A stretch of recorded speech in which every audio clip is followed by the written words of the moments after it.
Muy buenas noches, chicos. Vamos a grabar la última clase que teníamos pendiente sobre el tema de dermatosis nutricionales.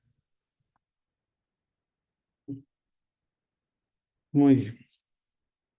Entonces, vamos a empezar diciendo que la nutrición adecuada es fundamental para la vida humana y que resulta esencial para la supervivencia, crecimiento físico, desarrollo mental, la productividad y la salud global.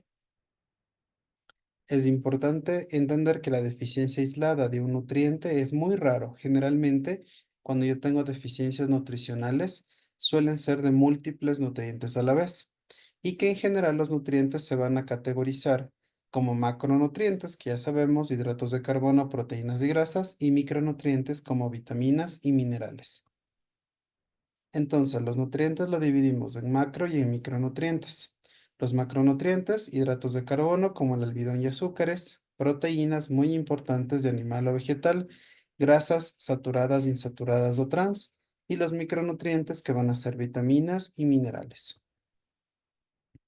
Entonces, es importante entender que en los países subdesarrollados o en vías de desarrollo, como en el nuestro, se produce la malnutrición por una ingesta inadecuada de macro y micronutrientes. Según la OMS, el 50% de las muertes de niños menores de 5 años se deben a malnutrición. Por otra parte, en cambio, en países industrializados tenemos otro tipo de malnutrición que está asociada en cambio a la obesidad por el consumo excesivo de alimentos hipercalóricos, pero bajos en nutrientes. Entonces, si podríamos nosotros clasificar a la malnutrición, tendríamos una malnutrición calórico-proteica, en donde tenemos una desnutrición calórico-proteica que puede ser exógena primaria o endógena secundaria. De las formas exógenas o primarias están relacionadas obviamente a una ingesta alimentaria insuficiente o inadecuada. ¿Y cuáles van a ser los problemas asociados? La pobreza, la edad avanzada, el alcoholismo, enfermedades psiquiátricas como la anorexia o bulimia, dietas muy restrictivas o abandono. Mientras que de la desnutrición proteico-calórica endógeno secundaria, vamos a decir que están relacionadas con una absorción o metabolismo alimentario inadecuado, con un aumento de los requerimientos nutricionales, como por ejemplo, mala absorción intestinal, gastroenteritis, enfermedades digestivas, enfermedades metabólicas o enfermedades sistémicas crónicas, como por ejemplo, importantísimo, los tumores, ¿no? El cáncer o enfermedades también como el SIDA. Por otra parte, la nutrición calórico-proteica excesiva me va a llevar a una obesidad, que igualmente puede ser exógeno primaria, con una ingesta excesiva o hipercalórica en depresión, ansiedad o iatrogénica, o endógena o secundaria como alteraciones metabólicas, como enfermedades que presentan trastornos genéticos. Entonces, hay algunas características clínicas que van a indicarnos algún posible trastorno nutricional.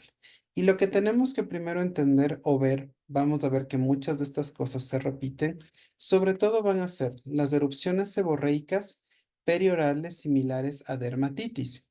Acordémonos que hay esta enfermedad que se llama dermatitis seborreica, donde yo presento, donde el paciente presenta estas placas eritematodeescamativas, grasientas, localizadas en la zona T del rostro, como vemos en este paciente, ¿no?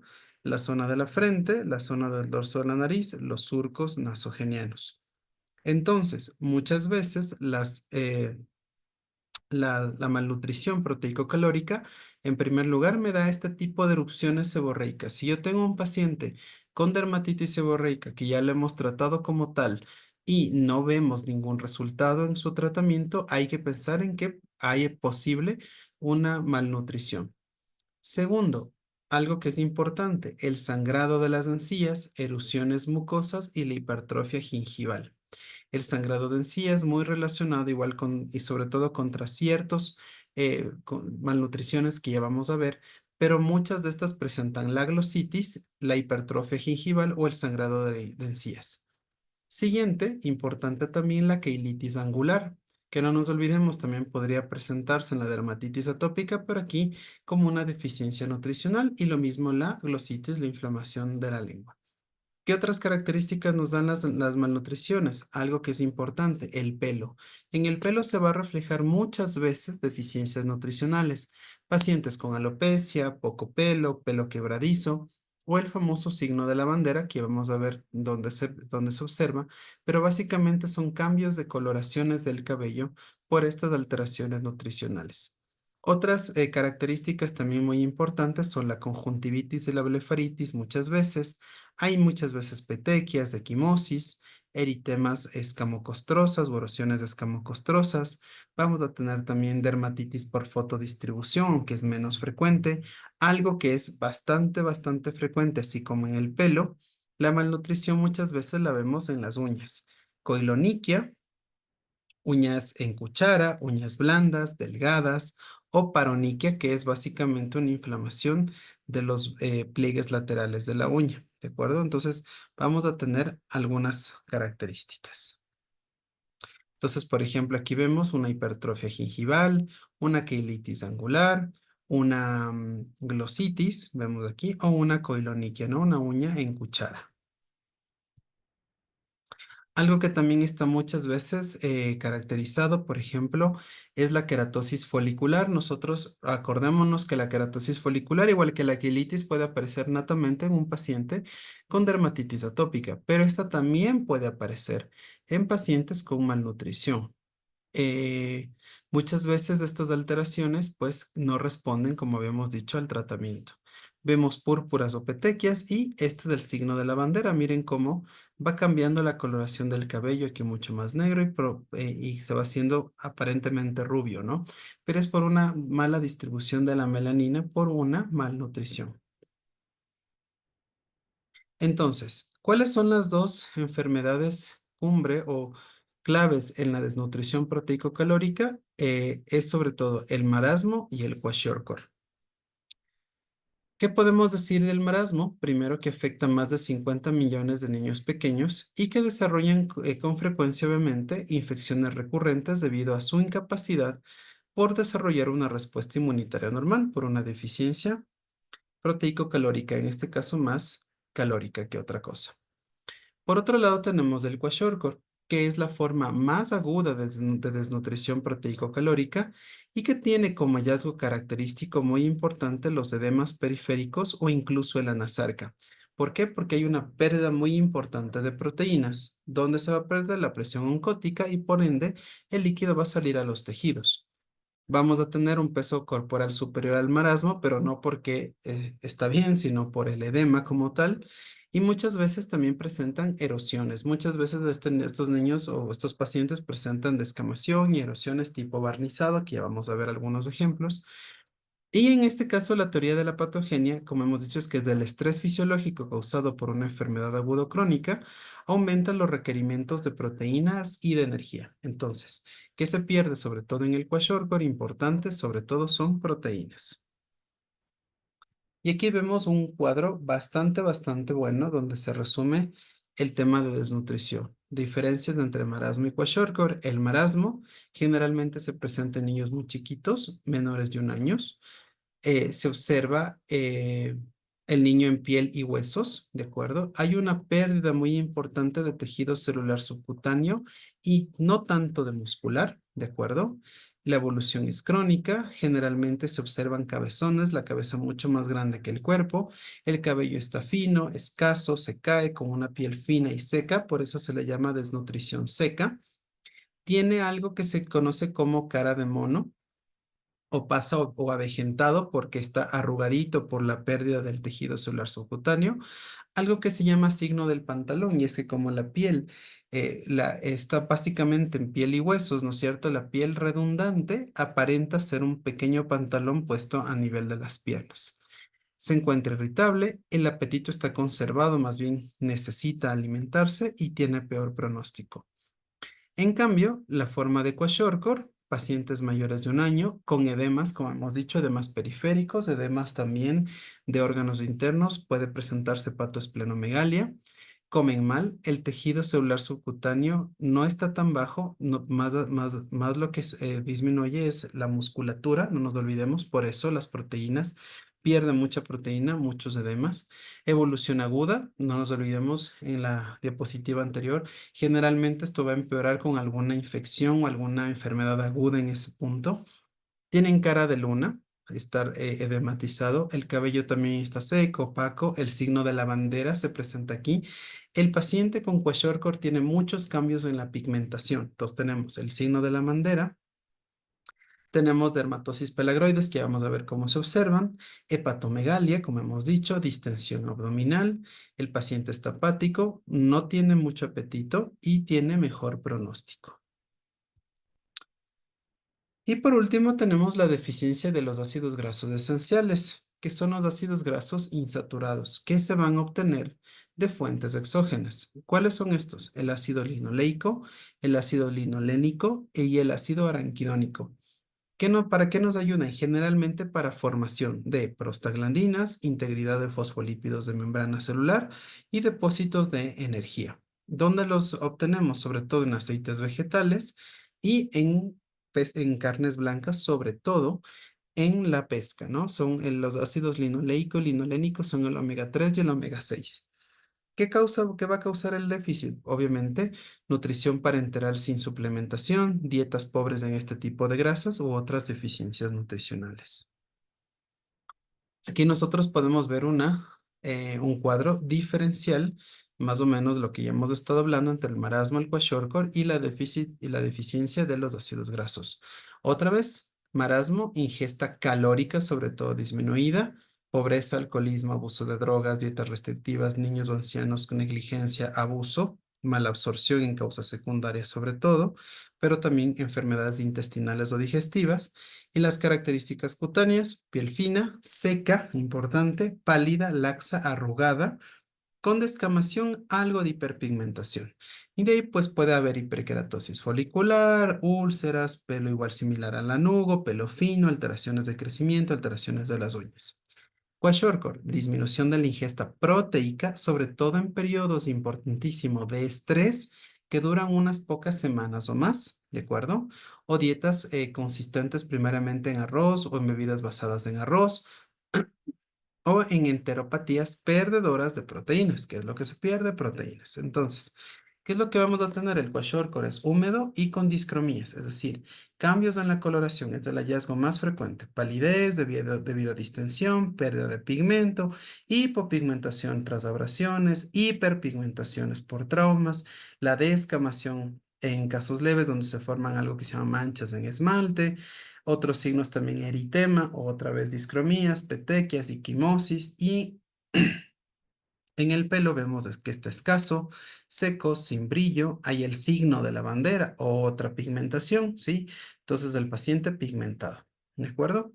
Y en la deficiencia de ácidos grasos, desnutrición calórico-proteica de ambas, trastornos sobre todo por cirugías gastrointestinales malabsortivas, la nutrición parenteral de larga duración sin la suplementación es muy importante o con dietas bajas en este tipo de grasas, ¿sí?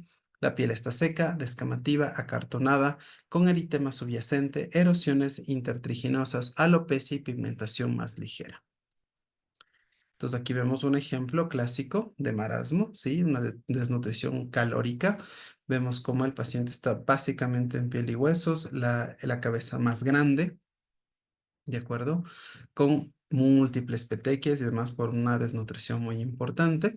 Vemos en cambio aquí en el kwashiorkor, que son las pigmentaciones y los eczemas lo que vemos. Generalmente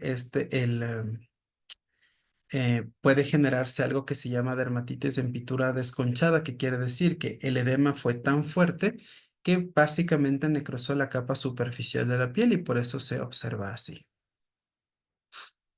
Muy bien, hablando un poco de vitaminas y oligoelementos, son un conjunto diverso de componentes dietéticos cuyo papel fisiológico son tan variados en su composición y sobre todo funcionan como cofactores importantes de enzimas, sustratos bioquímicos u hormonas. Las vitaminas son esenciales para el desarrollo y el mantenimiento de las funciones corporales. No tienen un papel directo como fuente de energía, como sí lo son las proteínas y las calorías. Son liposolubles, la vitamina A, la D, la E y la K, e hidrosolubles las restantes, ¿de acuerdo? Y suelen servir como, ya dijimos, cofactores sobre todo. Vamos a hablar de algunas importantes en piel. La vitamina D, que va a desempeñar un papel en la absorción de calcio y fósforo, que como ya lo sabemos, también funciona como una hormona antiproliferativa. Por lo tanto, nosotros utilizamos a veces análogos de la vitamina D para combatir ciertas enfermedades de proliferación, como por ejemplo la psoriasis. La deficiencia de vitamina D, un nivel sérico de 25 hidroxivitamina D, menos de 20 nanogramos sobre ml, ¿sí? Y la ingesta diaria recomendada es de 400 unidades internacionales al día. La vitamina D3, el colecalciferol, viene de fuente animal, se considera nutricionalmente superior a la vitamina D2, que es del ergocalciferol, que es de fuente vegetal. Entonces, nosotros sí podemos hacer suplementación netamente con la nutrición. Entonces, ¿dónde encontramos la vitamina D? Por ejemplo, en el salmón, encontramos en los huevos, encontramos en los lácteos, ¿de acuerdo? Y en algunas legumbres también podemos encontrarlos. Ahora, obviamente la fuente endógena es la forma más importante de vitamina D. Más del 90% se produce de esta manera, en una conversión de las 7 deshidrocolesterol a provitamina D3, cuando la piel está expuesta a radiación ultravioleta. Se han descrito también efectos inmunomoduladores y mayor asociación entre la deficiencia de vitamina D con un mayor riesgo de neoplasias malignas. Sin embargo, clásicamente nosotros como ecuatorianos, sobre todo como quiteños, vamos a tener un déficit o una insuficiencia de vitamina D. Si cogemos un grupo de 100 personas, probablemente un 80% van a tener un déficit o insuficiencia, que es debido obviamente a la baja, a la exposición solar eh, y a la altura. Entonces, en ese punto, nosotros hemos aprendido a vivir con ese déficit y con esa insuficiencia. Y hay estudios muy, muy, muy recientes que nos indican que inclusive la suplementación ya no es tan importante como uno lo hubiera pensado. La vitamina D ha perdido un poco ese papel. En cuanto a la parte cutánea, nosotros nos fijamos sobre todo en la vitamina D en el tema de las alopecias, donde sí mandamos a hacer una medición.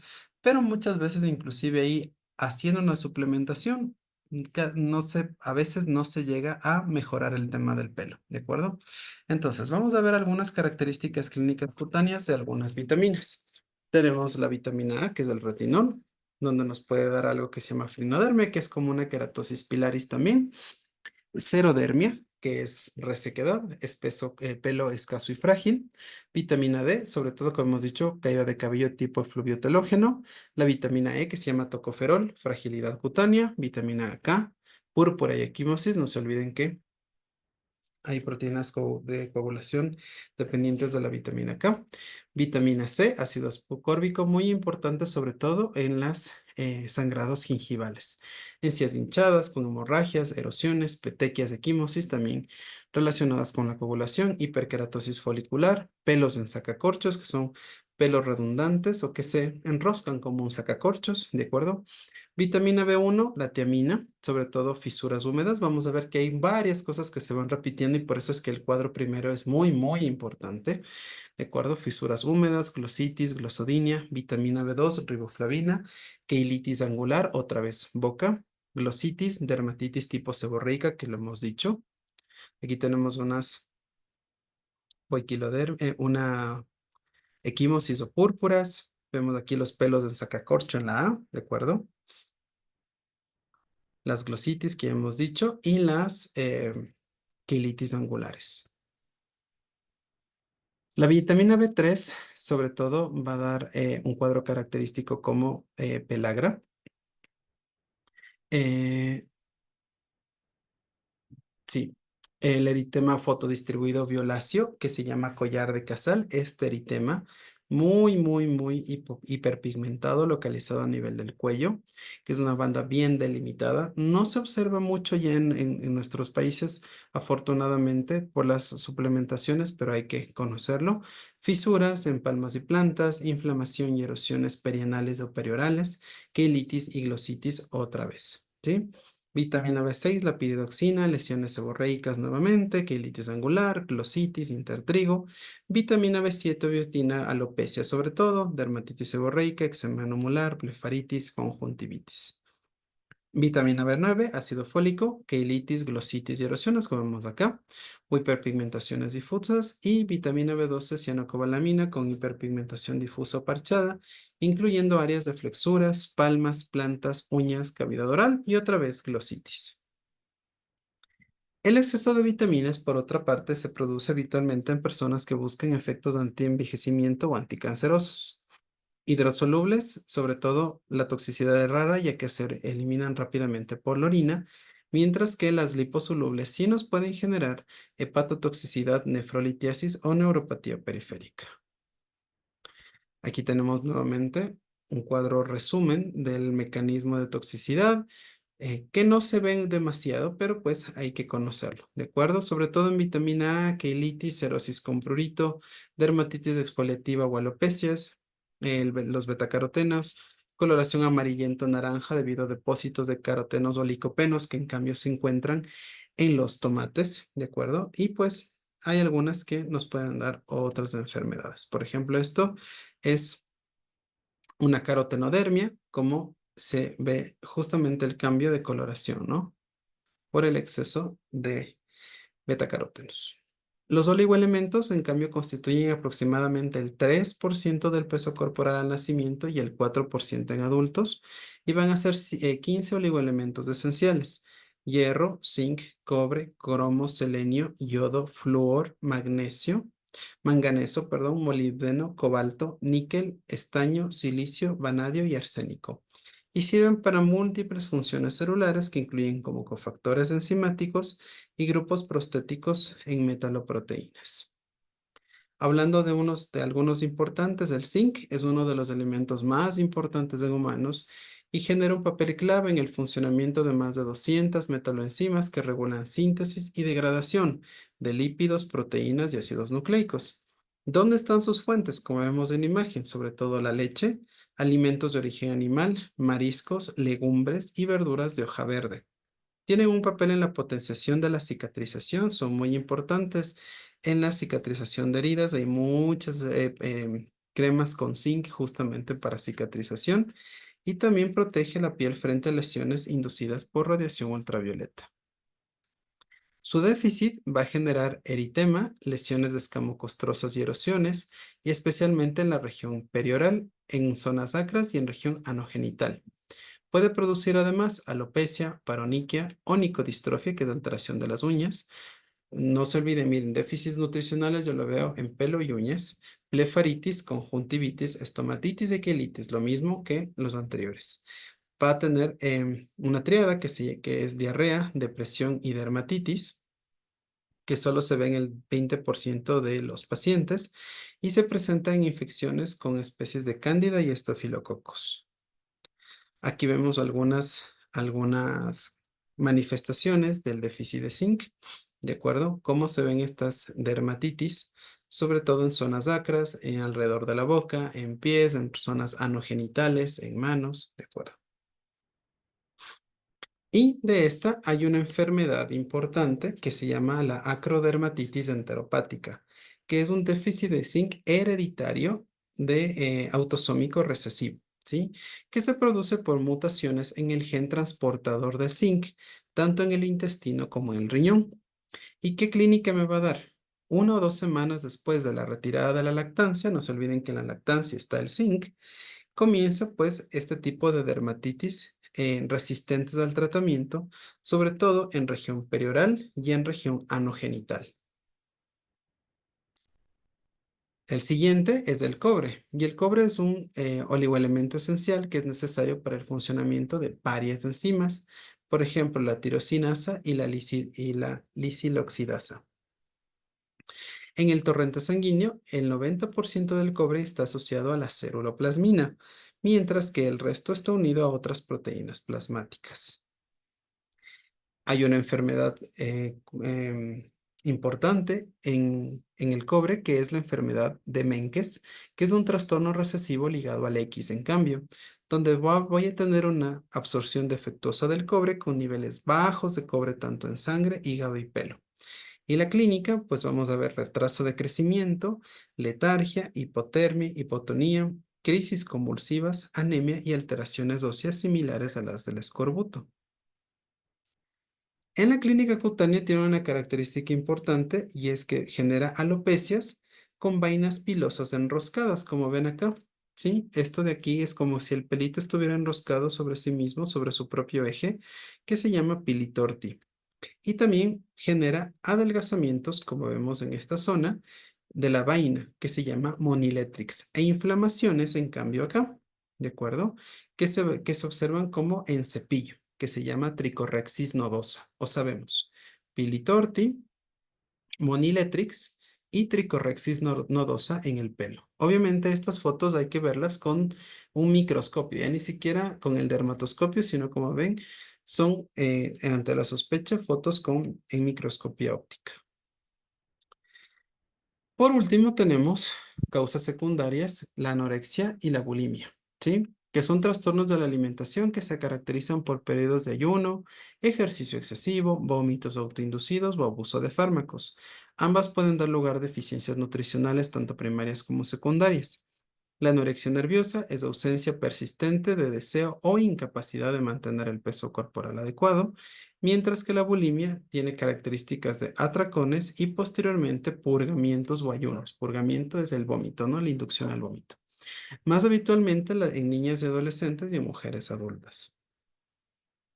Por último, hablemos un poco de la obesidad. La obesidad, sea adquirida o hereditaria, se define como un índice de masa corporal por encima de 30, ¿no es cierto? La obesidad adquirida tiene proporciones ya de epidemia a nivel sobre todo de países industrializados y que se va a tratar básicamente de una desnutrición funcional. ¿Por qué? Por un consumo excesivo de alimentos hipercalóricos bajos en nutrientes.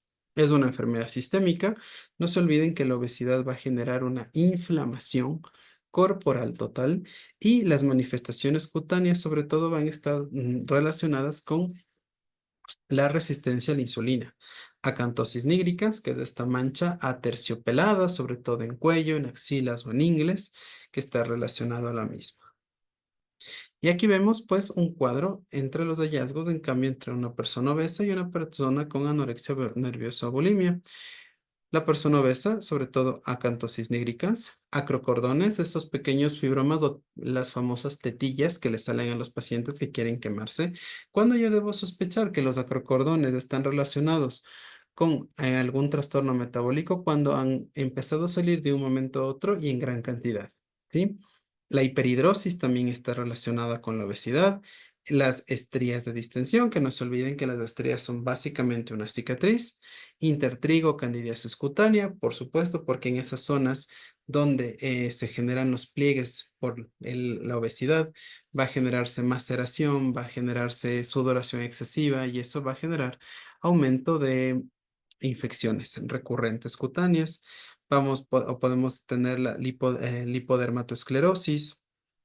Se pueden observar úlceras también a nivel de las piernas, de acuerdo, hiperkeratosis plantares, muchas veces en plantas o en talones, hiperpigmentación friccional, linfedema, muy, muy importante, mucinosis, que también está relacionada a la obesidad, y dermatosis por estasis, que son pequeños cambios de coloración a nivel de las piernas, justamente por el acantonamiento de líquido en las zonas. Por otro lado, en la anorexia nerviosa, nuevamente, sobre todo atacamos al pelo. Siempre en las malnutriciones proteico-calóricas se ataca el pelo, uñas y pigmentaciones, ¿sí? Pelo fino como lanugo, escaso, quebradizo, hiperpigmentaciones en zonas que antes no se tenía, disminución de la almohadilla gasa, el paciente toma ya una fase cadavérica muchas veces, piel arrugada y fina, puede haber intertrigos digitales también, paroniquias, puede haber inflamaciones de los bordes libres de las uñas, la carotenodermia, por ejemplo, por consumo de carotenos, lívido reticularis, que es justamente estos cambios de coloración como si fueran en tablero de ajedrez, que muchas veces lo llamamos, cerosis o resequedad, y edema si es que hay una disminución importante en el consumo de proteínas. El tratamiento de las enfermedades nutricionales debe ser individualizado teniendo en cuenta la probabilidad de deficiencias múltiples de macro y micronutrientes. Muchísimas gracias, chicos. Y con eso terminamos.